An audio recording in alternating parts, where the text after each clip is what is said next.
In this video, we want to evaluate the integral of cosecant to the 10th of x times cosine of x. Now this one is pretty straightforward if you rewrite the integral. Give it a try. Pause the video. I'll be right back.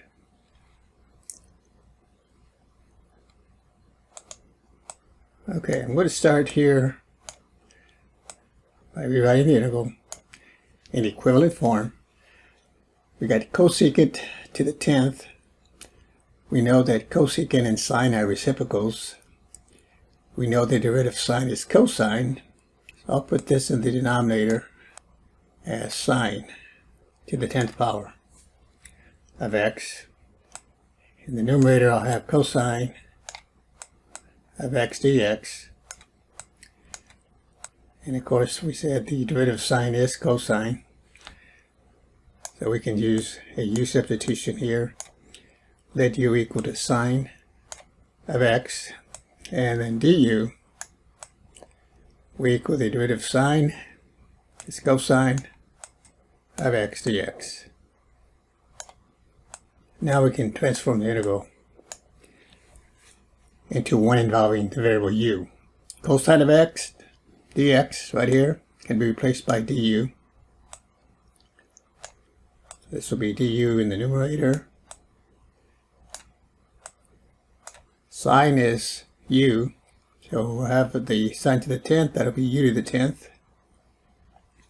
And then rewrite this as the integral of u to the negative 10 du. And then we just integrate with respect to u. So we add 1 to the power there, gives a negative 9. Divide the coefficient 1 by negative 9, we get a negative 1/9 here, plus your constant of integration. And now we're pretty much finished other than going back to the original variable. This will be a negative 1/9. And now I just write the sign in parentheses. U is sine of x. I just put it sine of x